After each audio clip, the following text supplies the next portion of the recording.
Penang Green Summit 2025 beri tumpuan kepada aspek kecekapan tenaga boleh baharu serta transformasi ke arah pembangunan ekonomi hijau sekaligus sebagai platform pemudah cara jalinan kerjasama antara pihak industri, ahli akademik dan komuniti. Ketua Menteri Chow Kon Yew berkata, persidangan juga seiring matlamat negara bagi mencapai sifar karbon menjelang tahun 2050.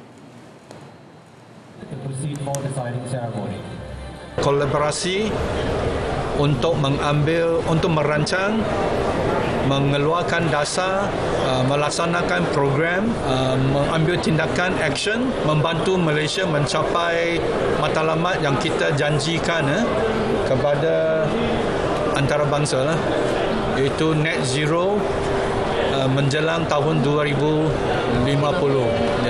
Kalau kita boleh achieve sebelum itu, maka ini akan menyumbang kepada dunia untuk menangani climate change, perubahan iklim yang membawa cuaca yang ekstrim, banjir, typhoon. Beliau berkata demikian selepas majlis pembukaan Penang Green Summit di Penang Waterfront Convention Centre.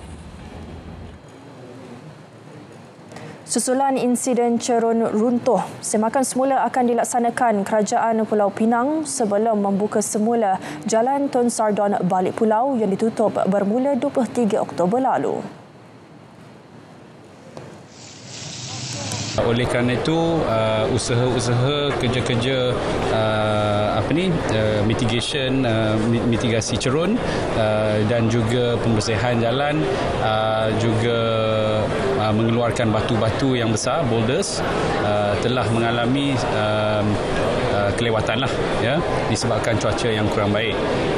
Namun JKR sedang berusaha untuk melaksanakan supaya boleh dibuka pada hujung hari ini jugalah seperti mana yang dijanjikan. Namun begitu, sekiranya masih tidak selamat, maka mungkin perlu dilewatkanlah. Tapi kita akan memberi kemas kini sebaik sahaja kita dapat maklumatlah daripada pihak jabatan.